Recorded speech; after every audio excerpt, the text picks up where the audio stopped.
La región sur-sureste de México se conforma por los estados de Campeche, Chiapas, Guerrero, Oaxaca, Puebla, Quintana Roo, Tabasco, Veracruz y Yucatán, entidades que se caracterizan por su diversidad y riqueza natural, cultural y social. Esta zona del país equivale a 27.5% del territorio nacional y posee una población de más de 33 millones de habitantes, que son el 28.4% de la población nacional. Su población es mayoritariamente indígena y está dispersa en comunidades rurales y pequeños centros urbanos poco industrializados. Pese a su biodiversidad natural, recursos humanos y tecnológicos, entidades como Chiapas, Guerrero, Veracruz, Tabasco y Oaxaca han presentado ancestralmente un importante rezago económico y social que se refleja en diversos grados en mayores índices de pobreza, de acuerdo con el Consejo Nacional de Evaluación de la Política de Desarrollo Social. En contraste, los estados de Puebla, Yucatán y Quintana Roo tienen un mejor desarrollo económico que los aleja de los índices de pobreza muy alta como resultado de una adecuada inversión pública y privada. Es importante dar impulso a iniciativas que mejoren sustancialmente el crecimiento económico y social en el sur-sureste de México, como el Tren Maya, la autopista Oaxaca-Puerto Escondido, el corredor interoceánico del Istmo de Tehuantepec y la refinería Dos Bocas, el Aeropuerto Internacional de Tulum, Felipe Carrillo Puerto, el puente Nichupté y la renovación del Boulevard Colosio de Cancún.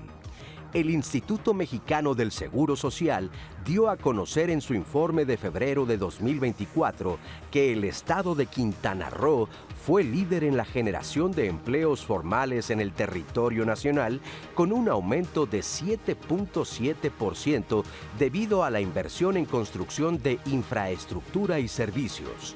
Hoy, en Diálogos en Confianza, te invitamos a ver con nosotros hacia el sur de México y hablar del reto que significa su diversificación económica, así como de los desafíos sociales que tiene por delante.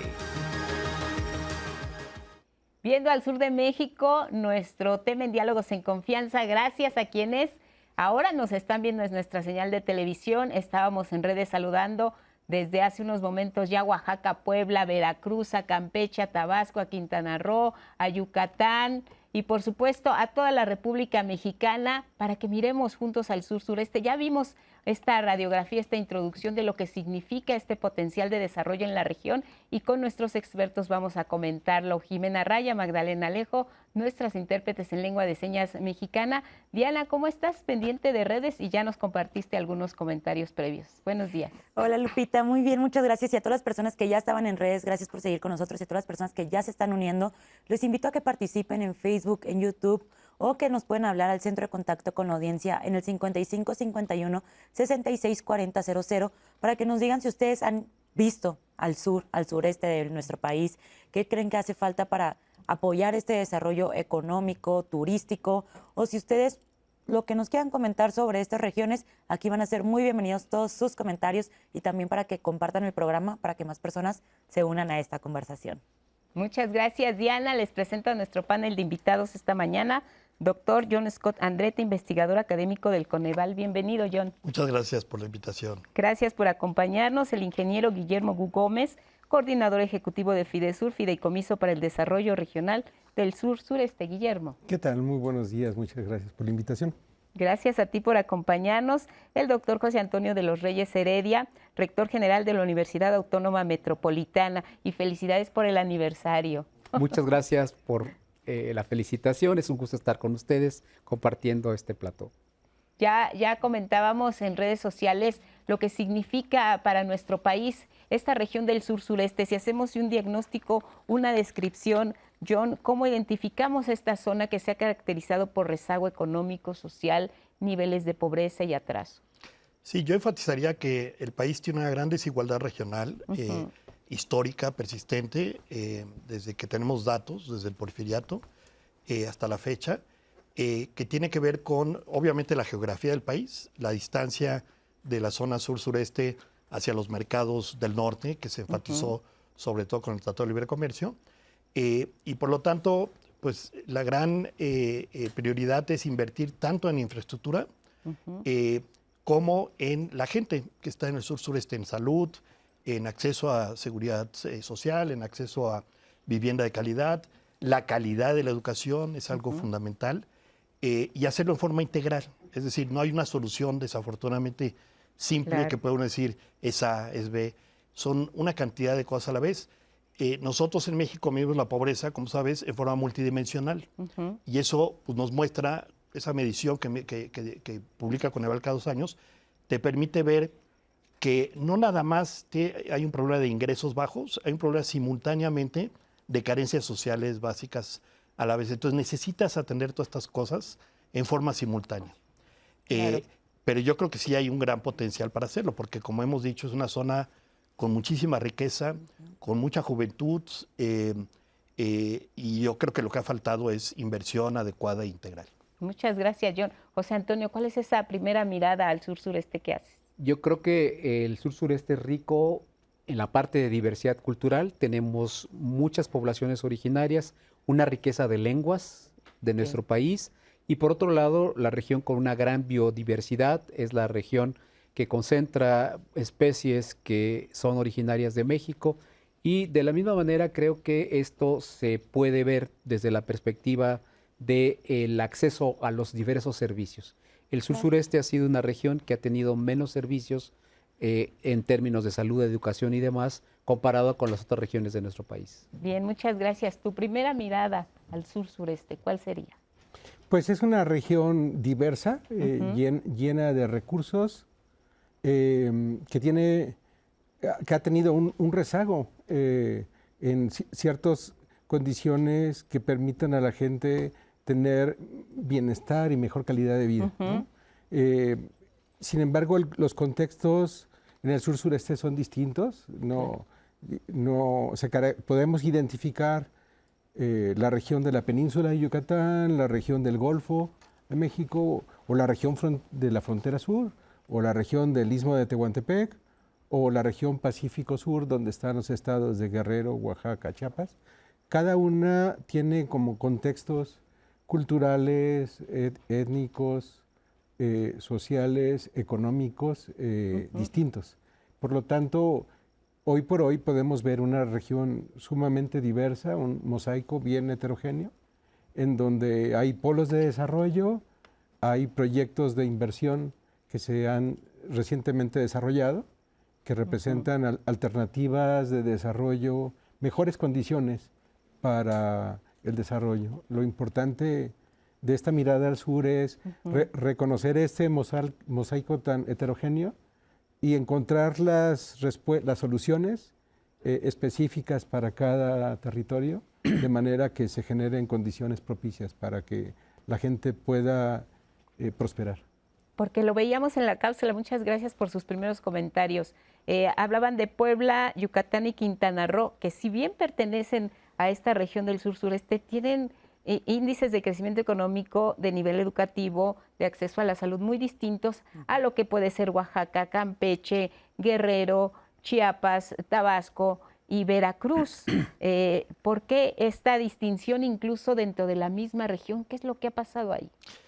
Bueno, yo creo que la península obviamente tiene recursos en la industria turística que han sido explotados en forma muy dinámica recientemente. Tuvo el costo de que, por ejemplo, en la crisis del COVID, cayó Quintana Roo, subió la pobreza tremendamente, pero luego se recuperó muy rápidamente. Curiosamente, en cambio, en los estados más pobres de Oaxaca, Chiapas y Guerrero, la pobreza no subió tanto, de hecho bajó en medio de la crisis, porque son estados cuya producción principalmente es primaria, son recursos agrícolas, y el sector agrícola no sufrió como el sector urbano, industrial, turístico. Y luego, por lo tanto, se recuperó también mucho más rápido. Entonces, pero ciertamente son economías muy distintas, y lo que yo creo que, lo trágico es que son economías muy ricas en términos de recursos humanos, en términos de cultura, de recursos físicos, pero no están conectadas con los mercados más dinámicos ni en el norte, ni en el sur, ni en la península, ¿no? Entonces yo creo que es lo que habría que hacer, ¿no? Tener un sistema de planeación efectivo para que estas comunidades realmente tengan acceso a esas oportunidades económicas. Sí, lo que hablábamos en redes, un modelo de desarrollo específico, integral, donde se trabaje de manera coordinada, intersectorial. Y bueno, vamos a seguir hablando del tema, esta mirada al sur-sureste. Gracias por sus comentarios en redes, lo seguimos recibiendo. Sí. Y además recordarles que tenemos nuestra aplicación La y de ahí 11 también más. se pueden conectar. Ahí la pueden ver, Lupita, y pueden también compartir el programa desde 11 más para que nos sigan escribiendo. Y la verdad es que ahorita vamos a leer comentarios y todas las preguntas que tengan sobre el tema que estamos viendo el día de hoy y que compartan el programa. Que compartan el programa, seguiremos hablando de las condiciones que imperan en el sur-sureste, también de las áreas de oportunidad y también, por supuesto, queremos escucharlos a ustedes que siempre están pendientes de los temas de diálogos. Volvemos después de la pausa, es breve.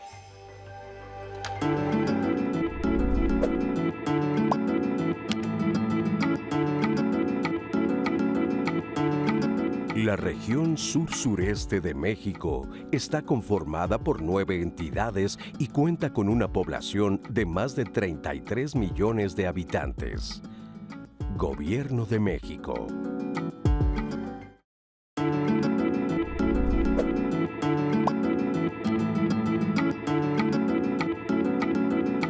Quintana Roo fue la entidad con el mayor crecimiento económico durante el primer trimestre de 2024, con un repunte de 20.1%. Instituto Nacional de Estadística y Geografía.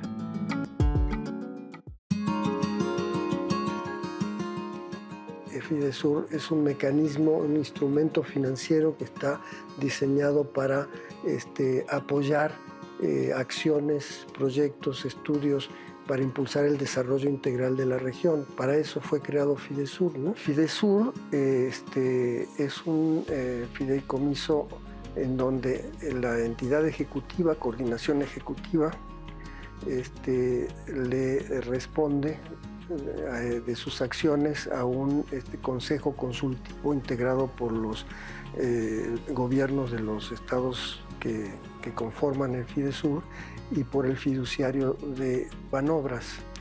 Esa es una entidad ejecutiva que cada 4 meses rinde cuentas ante un comité técnico. ¿En qué está trabajando? Pues mira, lo primero es una estrategia regional de atracción de inversión y de inserción de distintos ámbitos locales del sureste en cadenas globales de valor.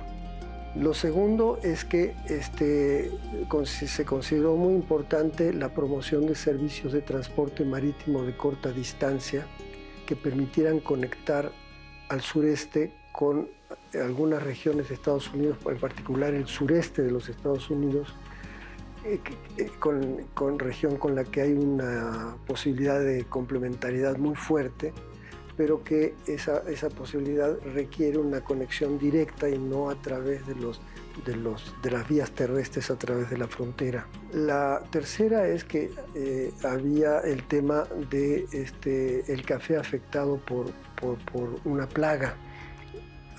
Tiene el sureste zonas cafetaleras muy importantes que dan empleo considerable en zonas rurales.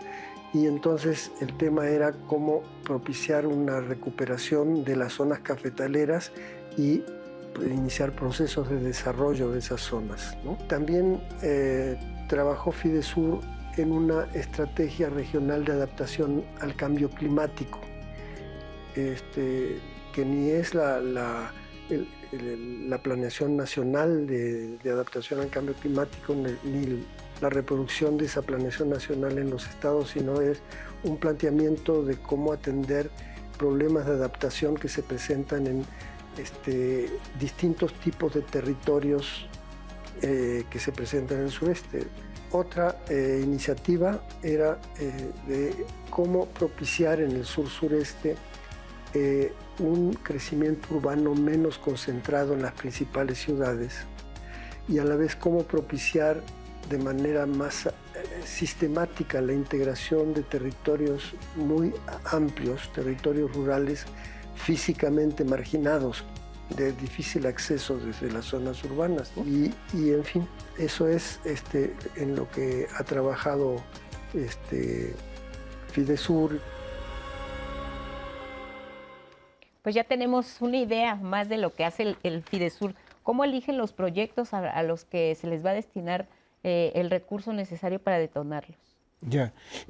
Hay un marco de referencia que es justo la Estrategia de Desarrollo Integral del Sur-Sureste. Esta fue aprobada en agosto de 2014 por los gobernadores de los 9 estados de la región.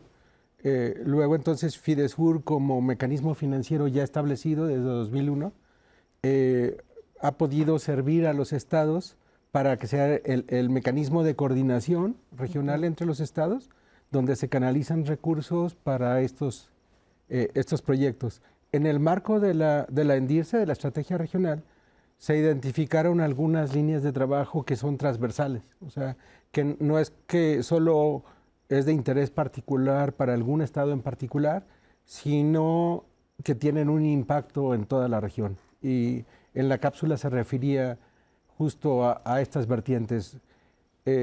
Contestando la pregunta de la primera cápsula, en la cual se decía, bueno, dentro de la misma región hay estados que tienen mayor nivel de desarrollo relativo comparado a otros estados, claro, ¿no? Aquí hay una respuesta de fondo que tiene que ver con la alta ruralidad que hay particularmente en los estados del Pacífico Sur, Guerrero, Oaxaca, Chiapas, Tabasco, Veracruz, en donde tenemos mucha gente viviendo en localidades pequeñas. Y eso dificulta acercar los servicios y la calidad de los servicios.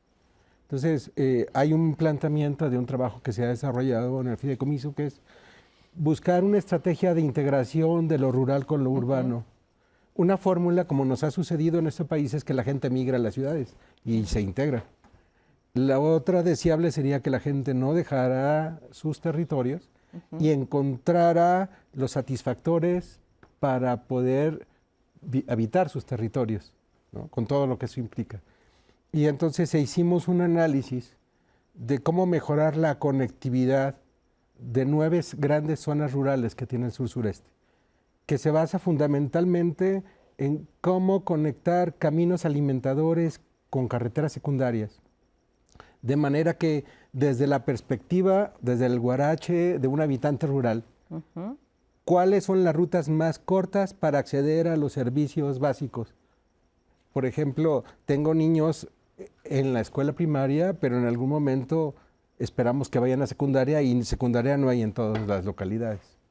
Exacto. Entonces, en la lógica de abastecer de servicios de salud, de educación, ¿cómo tendríamos que mejorar la conectividad de lo rural con lo urbano para impulsar el desarrollo de ciudades intermedias sin que tengan que migrar a las ciudades capitales? Esa es una vertiente del trabajo que me parece que estructuralmente estaría resolviendo el problema de rezago en zonas rurales. Y en otra perspectiva más amplia, hemos propuesto un conjunto de 9 ejes carreteros troncales, pero alternativos a las carreteras que hoy tenemos, que tienen como propósito, aprovechando carreteras estatales que ya existen y que faltan completar algunos tramos, podríamos construir esos ejes troncales alternos, tierra adentro, no expuestos a las zonas costeras, que mejoren la conectividad entre ciudades intermedias y de esa forma también contribuir a un modelo de desarrollo territorial urbano más equilibrado, en donde estas ciudades intermedias puedan tener la posibilidad de ofrecer servicios a las zonas rurales de su influencia, ¿no? Esa es una de las vertientes. Podemos platicar otras más.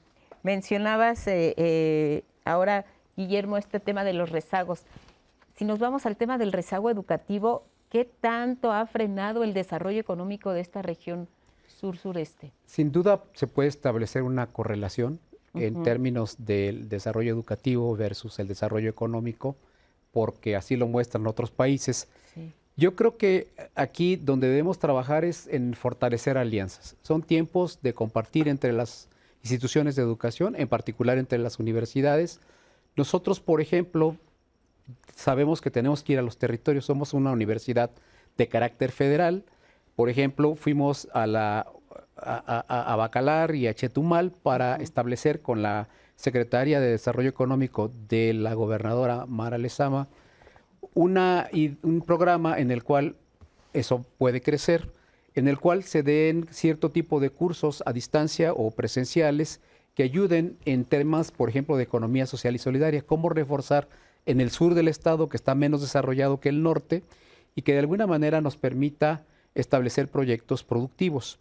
Y eso significa una mejora en la educación y en la formación de las personas, muchas de ellas ya con experiencia, digamos, profesional. Por otro lado, también en términos de la solución de los problemas, por eso se hablaba de un enfoque integral. Ahora con el estado de Chiapas hemos también tenido, en cuanto a acceso a servicios de salud, allá nuestros alumnos hacen servicio de salud y combinan los saberes tradicionales con la tecnología médica nueva, con los estudios que se deben de hacer, respetuosos siempre de los usos y costumbres de las poblaciones. Y finalmente yo diría también, por ejemplo, en el caso de Oaxaca, aprovechar las oportunidades de desarrollo de infraestructura. Acabamos de tener en esta semana la visita de una delegación de la Universidad Juárez de Benito Juárez de Oaxaca, en donde, aprovechando el desarrollo que se va a dar alrededor del corredor transísmico, es planear proyectos de investigación aplicada y de desarrollo tecnológico que entre ambas instituciones respondan a las necesidades de la región. No al revés, porque a veces las universidades, si bien tenemos que generar investigación, también debemos ahora, por el otro lado, ir a los territorios y nutrirnos de las necesidades que se tienen y a partir de ahí hacer propuestas de proyectos que de manera conjunta podemos tener. Y la investigación sirve también para formar profesionales de alta calidad que desde estudios de licenciatura puedan ayudarnos a contribuir en este tipo de proyectos. Y mira que me das pie para que presentemos esta cápsula con Emanuel González Rogel, director de la Unidad Profesional Interdisciplinaria de Ingeniería y Ciencias Sociales y Administrativas del Politécnico. Están haciendo un trabajo interesante, precisamente llevar lo que es la capacitación y toda la preparación, el programa académico de la carrera de Ingeniería Ferroviaria del Instituto Politécnico Nacional a esta región. ¿De qué manera? Él nos cuenta. Lo escuchamos y regresamos. México, alrededor de finales del siglo XIX y principios del siglo XX, traía todo este impulso y desarrollo de la industria férrea en México. Pero con el surgimiento del automóvil y con las presiones económicas internacionales por querer impulsar pues, el automóvil, se detuvo esa industria. Fue cuando, pues en el año 2019, el Instituto Politécnico Nacional, y como siempre lo ha mencionado nuestro director general, el Politécnico es el brazo tecnológico que mueve a México. Ahí fue cuando el Politécnico levantó la mano para decir, nosotros vamos a crear la primera carrera de ingeniería ferroviaria en el país. Y ahí fue cuando surgió este programa académico. El perfil que tienen los aspirantes a ingeniería ferroviaria es muy sencillo. Simplemente es que hayan concluido su nivel medio superior, que tengan conocimientos en física, química, matemáticas, idioma inglés, algunas bases de francés. ¿Por qué? Porque son dos de los principales idiomas que se manejan en la industria. La parte de mecánica, la parte eléctrica, todo esto son fundamentales. Lógicamente, amor por su profesión y amor por México. Hoy en día, aquí en la UPIXA, que se imparte la carrera de Ingeniería Ferroviaria, tenemos pues alrededor de 400 personas que están estudiando la carrera, de las cuales el 70% son hombres y el 30% son mujeres. Contamos con la primera generación que egresó, que son 34 egresados. También en nuestra escuela hermana, que es la Unidad Profesional Interdisciplinaria Campus Palenque, ellos tienen 111 estudiantes, de las cuales tienen 14 egresados de su primera generación. Pues sí, dicen, lo que hay que hacer es llevar precisamente el desarrollo a estos espacios a través de las universidades. La colaboración que nos mencionas es fundamental, pero también crear los especialistas enfocados a estas tareas que tienen que ver con proyectos específicos, ingeniería ferroviaria.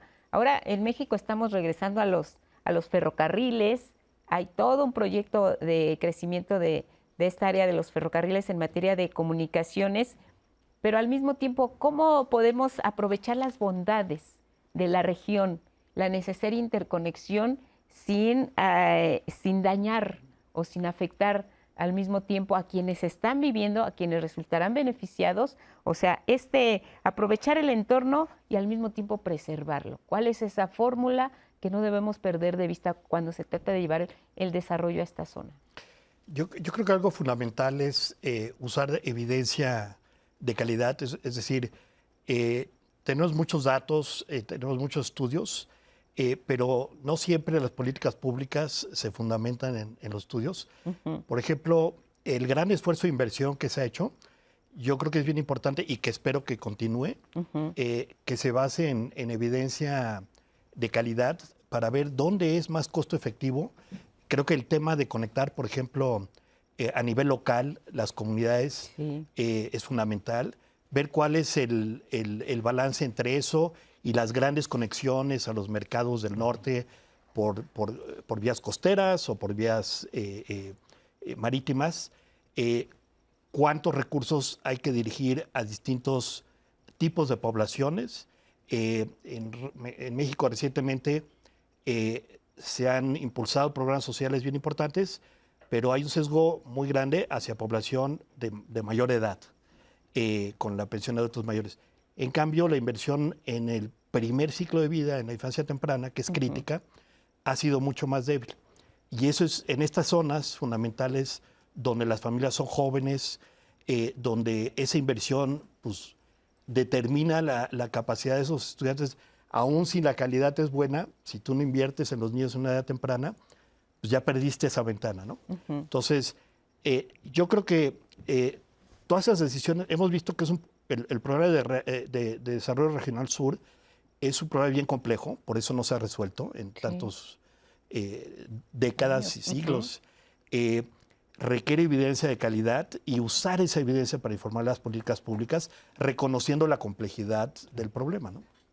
Y si habláramos de qué sectores específicos son los que han tenido ese potencial de crecimiento, ¿a cuáles nos podríamos referir? Bueno, yo creo que evidentemente el sector turístico es algo que ha sido muy importante. La agricultura, tradicionalmente en México, en el pasado se veía, tenemos una agricultura dual, ¿no? Donde tenemos grandes agronegocios en el norte del país que compiten con los agronegocios de Estados Unidos en la producción de granos de forma muy eficiente, y al mismo tiempo tenemos agricultura de subsistencia o agricultura de pequeños productores que tienen un gran potencial productivo, que están en estas zonas del país. Entonces, yo creo que ahí hay un gran potencial para permitirles desarrollar organización para que logren escalas suficientes de producción, acceso a mercados. Hay todo tipo de monopolios que restringen la capacidad, no nada más la falta de carreteras, sino llegan a un mercado y pues el mercado tiene un monopolio y los tienen que negociar. Si no tienen los canales adecuados, pues no logras poner tu producción. Entonces yo creo que lo que hay que empezar con lo que ya hay, que es agricultura y el potencial turístico, y después identificar cadenas de producción basados en eso, ¿no? Alimentos, desarrollo de alimentos, etcétera. ¿Qué otras cosas hacen atractivo al sector, a la región también sur-sureste? En términos de potencial, creo que tendríamos que reconocer al sector agropecuario como una actividad local que se está dando ya en la región, pero que tiene una enorme oportunidad por procesos de agregación de valor y acceder a mercados. Como ya refería en algunos datos, la desproporción, 26% de la población dedicada a la actividad del campo y producimos solo el 19% de la industria alimentaria. Ahí hay un área de oportunidad enorme que implica desarrollar lo que ya tenemos, lo que la gente sabe hacer. Esa es una. El turismo ha sido desde hace ya varias décadas también un motor de desarrollo en ciertos polos. Pensamos nosotros que los proyectos de turismo de base comunitaria son una alternativa para generar actividades económicas complementarias en el contexto rural, de forma que una familia campesina tenga ingresos por su producción agrícola pecuaria, pueda prestar algún servicio relacionado con el turismo.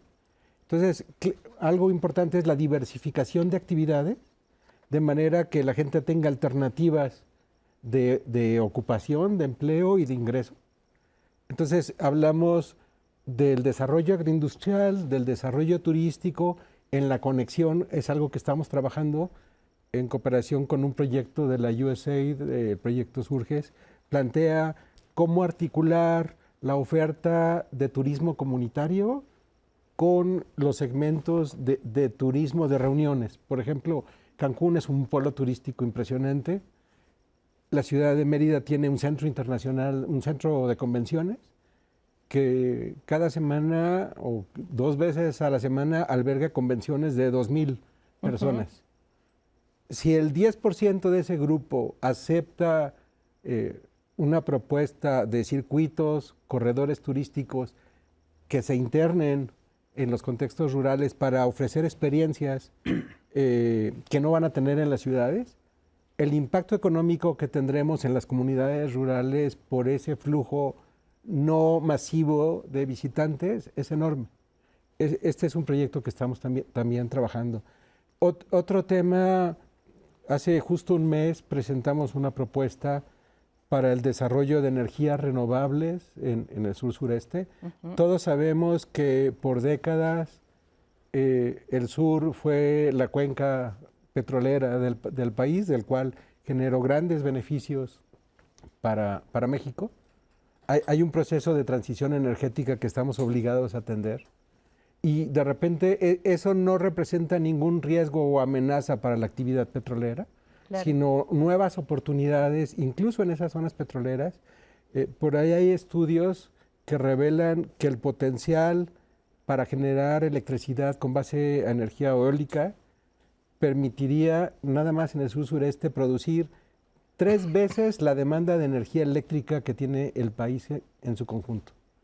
Entonces, el impulso a energías renovables como es la fotovoltaica, la energía eólica y la producción de hidrógeno verde, que es el energético del futuro, ofrece una oportunidad al sur-sureste del país enorme para construir 2 clústeres regionales de esta industria, una en la península de Yucatán y otra en la cuenca del Pacífico del Istmo de Tehuantepec, donde el potencial de energía eólica es enorme y donde daría la oportunidad de hacer grandes parques de generación de energía eléctrica para producir hidrógeno verde. Y el hidrógeno verde es el componente energético que se está usando en las economías desarrolladas para descarbonizar, porque es el energético que están demandando, por ejemplo, para mitigar los gases, efecto invernadero que genera la industria petrolera, las refinerías, la industria de cemento o el transporte pesado como el transporte ferroviario, el transporte marítimo o la aviación. El hidrógeno vendría a ser el energético que reemplace. Y México está en una posición privilegiada, y en particular el sur-sureste, de detonar esta nueva industria energética. Es un proyecto hasta ahora el que se ha presentado sí, en este sentido. Y nos da mucho gusto porque cuando la presidenta electa, Claudia Sheinbaum, presentó al próximo director general de Pemex, el doctor Rodríguez, en las palabras de presentación, él planteó una visión de un Pemex que apuesta a las energías renovables y en particular a la eólica. Y uno dice, ¿qué tiene que ver esto con el petróleo? Mucho. Todo. Hay una oportunidad de desarrollo impresionante y creo que esto en particular representa el potencial de lo que fue Cantarell, pero con energías renovables, en los mismos territorios donde se produjo el petróleo. Bueno, pues seguimos hablando de nuestro tema, mirando hacia el sur de México. Muchas gracias por su participación en redes. Les vamos a dar lectura en unos momentos más. También a sus dudas. Regresamos después de la pausa que a Diálogos en Confianza. Es breve. Volvemos.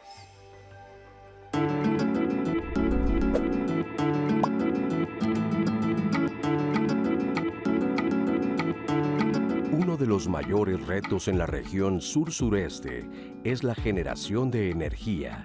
Actualmente es 14.3% más costosa que en el resto del país.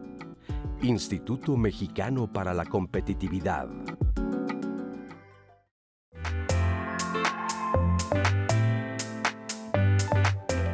El país tiene una gran desigualdad regional, histórica, persistente, desde que tenemos datos, desde el Porfiriato hasta la fecha, que tiene que ver con, obviamente, la geografía del país, la distancia de la zona sur-sureste hacia los mercados del norte, que se enfatizó sobre todo con el Tratado de Libre Comercio, que tiene que ver con, obviamente, la geografía del país, la distancia de la zona sur-sureste hacia los mercados del norte, que se enfatizó sobre todo con el Tratado de Libre Comercio, y por lo tanto, pues la gran prioridad es invertir tanto en infraestructura como en la gente que está en el sur-sureste, en salud, en acceso a seguridad social, en acceso a vivienda de calidad.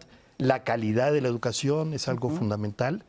Nosotros en México medimos la pobreza, como sabes, en forma multidimensional. Te permite ver que no nada más hay un problema de ingresos bajos, hay un problema simultáneamente de carencias sociales básicas a la vez. Entonces necesitas atender todas estas cosas en forma simultánea. Rico en la parte de diversidad cultural, tenemos muchas poblaciones originarias, una riqueza de lenguas de nuestro país, y por otro lado, la región con una gran biodiversidad es la región que concentra especies que son originarias de México. Ha sido una región que ha tenido menos servicios en términos de salud, educación y demás, comparado con las otras regiones de nuestro país. Lo importante de esta mirada al sur es reconocer este mosaico tan heterogéneo y encontrar las soluciones específicas para cada territorio, de manera que se generen condiciones propicias para que la gente pueda prosperar.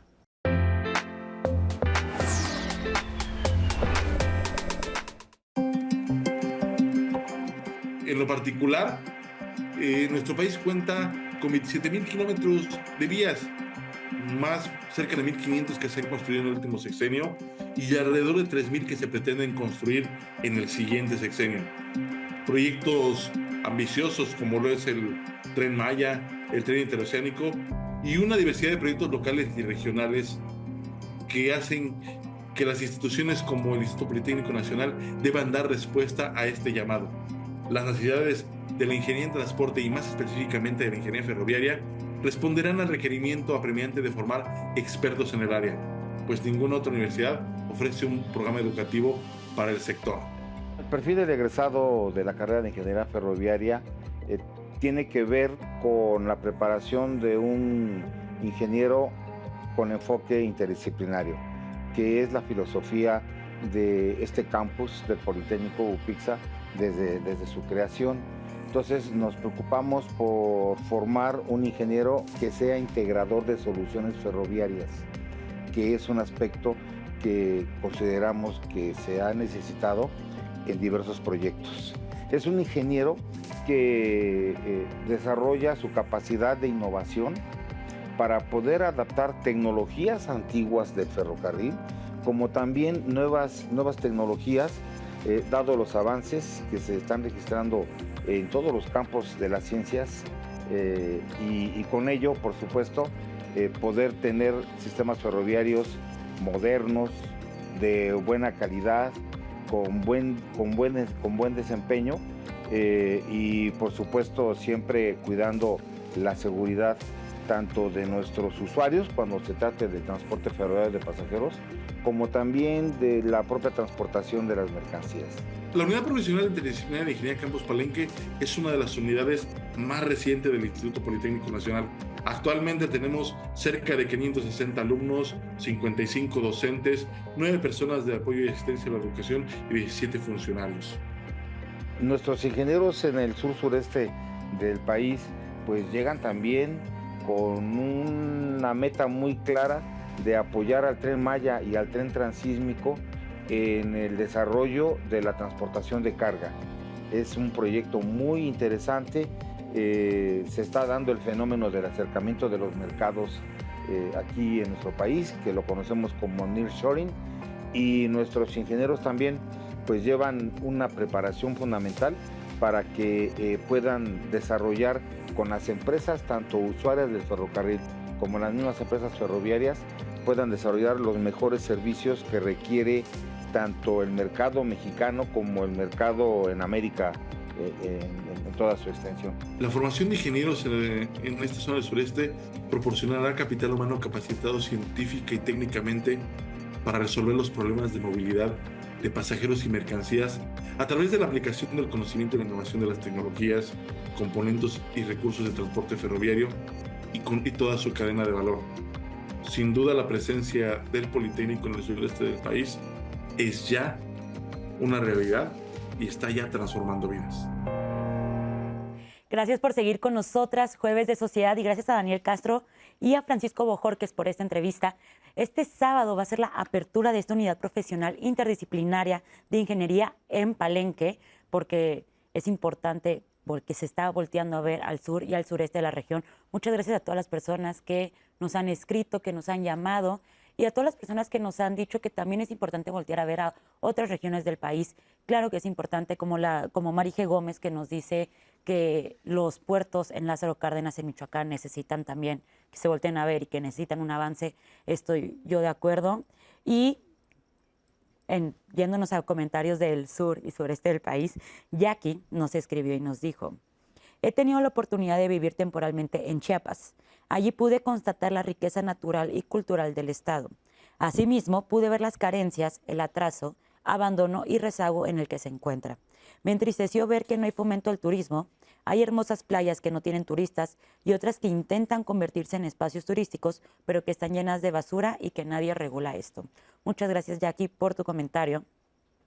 Edu nos dice: en Quintana Roo sabemos de antemano los habitantes, sobre todo en Cancún, Playa del Carmen, Tulum, el aeropuerto, etcétera, que el problema principal de los microempresarios y el comercio en general es el de inseguridad, el cobro de piso, aparte el agregado en dejarte trabajar en tu negocio, porque yo en lo personal tuve 2 negocios y muchísimas amistades mexicanas y extranjeras con diversos negocios y tuvimos que escapar del estado y del país, perdiendo la inversión y la fuente de ingresos. Además, agregar el sargazo de playa incontrolado en ciertas fechas en el estado de Quintana Roo.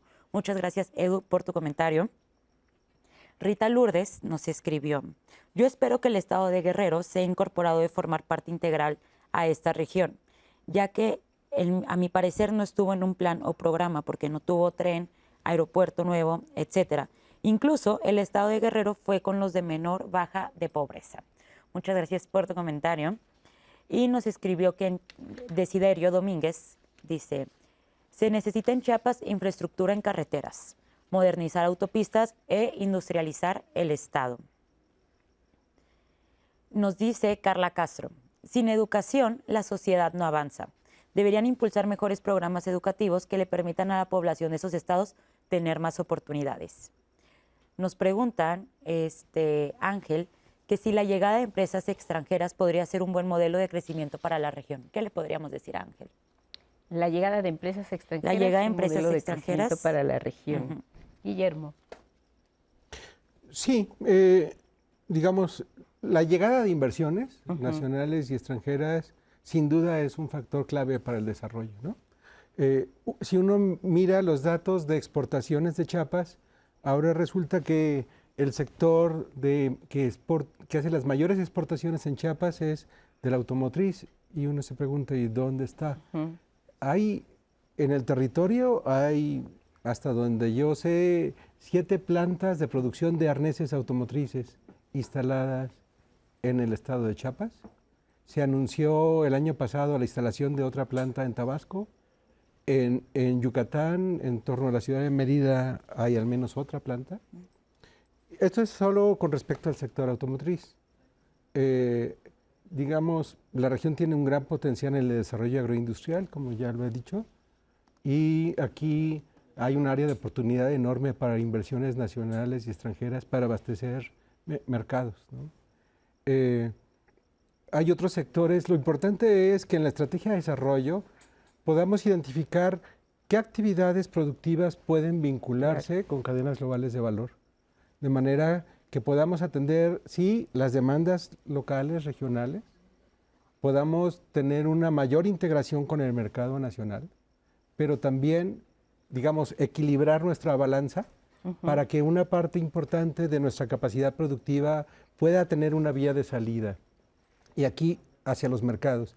Y aquí es el tema de la conectividad, mencionaba John Scott hace un momento, es fundamental, y habría que entender la conectividad como a 3 niveles, ¿no? La conectividad que requerimos para atender el aislamiento de las comunidades rurales, que es para atender los mayores rezagos, que es lo que más duele en el sur. Esa es como una estrategia de conectividad. Otra vista como un plan nacional que genere nuevos ejes troncales, que favorezca el desarrollo de ciudades intermedias y evite la concentración en las ciudades capitales. Y la otra es la conectividad con los mercados. La infraestructura ferroviaria es fundamental. Claro. Hay otro recurso del que hemos hablado muy poco, que es el potencial que tiene el sur-sureste en torno a lo que hoy se ha llamado las carreteras marítimas. En otras partes del mundo, el transporte marítimo de corta distancia es un factor fundamental para la integración de las regiones periféricas a la Unión Europea, por ejemplo. Y la región sur-sureste tiene 4.000 kilómetros de litoral. Y en la región, además de los puertos en el Golfo, Altamira y Veracruz, que son los puertos hub de México para el Atlántico, pero está Coatzacoalcos, está Dos Bocas, Coatzacoalcos en Veracruz, Dos Bocas en Tabasco, Ceiba Playa en Campeche, Puerto Progreso en Yucatán, Puerto Morelos en Quintana Roo, y luego en el Pacífico está Puerto Chiapas, Salina Cruz. Y estos 2 puertos, el planteamiento es el que podamos dar un impulso a soluciones logísticas que permitan usar los puertos como vía de conexión con los mercados. Bien. A los mercados nacionales, pero también mucho de nuestro intercambio comercial como sur-sureste se concentra en entregar producto a los intermediarios en Texas, a los brokers. Cuando por la vía marítima nosotros podemos tener acceso a mercados en la costa este de Estados Unidos, como ya mencionaba el rector, y también, a distintos mercados en Norteamérica, y también con la integración mesoamericana, ¿no? Entonces, la agenda de las carreteras marítimas, de las posibilidades que esto tiene para la región, es muy interesante. Es enorme. Sí. Diana, gracias. Gracias. Nos dice Antonio Vázquez, el crecimiento de la región no solo depende de la inversión de empresas, debe ser un trabajo en conjunto, empezando por la misma sociedad, que muchas veces no tiene apertura para crecer o aprender. Teresa Valdés nos escribió, yo nací en la Ciudad de México, tengo 33 años viviendo en Tuxtla Gutiérrez, Chiapas, y es increíble que, por ejemplo, en Huehután, que está a 1 hora de Tapachula, los niños para ir al jardín de niños deben caminar 1,5 kilómetros de ida y vuelta. Para ir a la primaria deben caminar 3 kilómetros ida y vuelta. Pero si quieren ir a la secundaria les queda a 5 kilómetros de distancia de su casa. No hay preparatoria y mucho menos universidades, así que la mayoría solo estudia hasta la secundaria, no hay transporte y tiene mucha suerte el que tiene un caballo. Muchas gracias también a Teresa por el comentario y para todas las personas que nos han hecho llegar todos los comentarios de lo que hace falta también en sus regiones. También justo nos pregunta Elizabeth Morales, siendo una zona tan rica en recursos, ¿qué impide entonces su crecimiento? Porque hasta ahora se está impulsando una inversión en el sureste del país. ¿Qué le podemos decir, John? John. Pues yo diría, además de todo lo que ya hemos mencionado, las conexiones, las carreteras marítimas, nada más quiero mencionar algo sobre esto. Históricamente, cuando se construyeron las líneas ferroviarias en el Porfiriato, se diseñó para que del sur pueda llegar mercancía al norte, tiene que subir a la Ciudad de México y luego volver a bajar lo cual es una locura. Entonces, en efecto, desde esa época, toda la conexión carretera y de infraestructura de comunicación está diseñada para dejar atrás al sur, digamos, ¿no? Yo lo que quisiera enfatizar es, además de todo el esfuerzo muy bueno que se debe hacer a nivel de la región. Hay ciertas reformas nacionales fundamentales que son del país en su conjunto, pero que afectan en particular esta región por sus características. Una de ellas es tener un sistema de salud. Hoy en día más o menos entre 60 y 70% en estos estados más pobres carece de acceso a servicios de salud públicos, con medicinas gratuitas, etcétera. No tiene el acceso. 6 de cada 10. 6 de cada 10, como se miden las encuestas de ingreso y gasto de los hogares en el 2022, la última que tenemos. Y eso es terrible, porque pues, eso afecta al desarrollo de los niños desde chiquitos, de los jóvenes, de los adultos mayores, etcétera. Entonces, construir un sistema de salud efectivo, de calidad, con cobertura real para la población más pobre sobre todo, y sobre todo un sistema de seguridad social universal. Uno de los grandes problemas que explica la pregunta que hacía alguien sobre pues, por qué no se da este desarrollo si hay tantos recursos, una razón es porque tenemos una economía dual. Por un lado tenemos un sector formal que compite en productividad con los sectores de Estados Unidos más productivos, que lo vemos en las zonas más avanzadas del país. Y por el otro lado tenemos un gran sector informal que en estas zonas, como vimos, representa como el 80% de los trabajadores, que trabajan con tecnologías mucho más sencillas, sin acceso a crédito. ¿Y por qué lo tenemos? Pues una razón importante es por la arquitectura de la seguridad social en México, que hace que sea muy difícil formalizarse porque tiene un costo importante. Entonces, una propuesta que debe considerarse muy seriamente es tener un sistema universal financiado con impuestos generales, donde no hay una barrera contributiva de acceso, que en México actualmente es muy grande, sobre todo para los sectores más pobres, y es lo que explica la informalidad. Porque eso es una reforma que hay que hacer a nivel del país, pero para esta zona es importantísima porque esta zona funciona con una proporción de 80% de población informal. Bien, vamos con una entrevista con Adolfo Sánchez Almanza. Él es especialista del Instituto de Investigaciones Económicas de la UNAM. Entramos en la parte final del programa y hemos hablado también de los retos y pendientes que se pueden acelerar para solucionarlos en el corto, mediano y largo plazo para la región sur-sureste. Lo escuchamos y regresamos. El sur-sureste presenta muchos riesgos porque como región es multidimensional y las dimensiones están conectadas. Digamos, en lo social, pues obviamente los retos son superar la pobreza y la marginación que está asociada a asentamientos humanos rurales dispersos con baja accesibilidad a bienes y servicios, públicos sobre todo. Entonces, ahí hay un tema fundamental. Estamos hablando de más de 30,000 localidades de menos de 2,500 habitantes que no tienen una buena conectividad. Y eso está asociado a condiciones de carencias y de pobreza. Luego, en lo económico, pues se ha rezagado la región respecto al resto del país y tiene que crecer más rápido. El problema aquí es con qué modelo de desarrollo. Hay un modelo de desarrollo transnacional, donde hay un modelo de extracción de riqueza que sale de la región, que no retiene valor agregado, frente a otro modelo que llamamos de tipo endógeno, de abajo hacia arriba, donde las comunidades se empoderan y retienen la riqueza que van generando.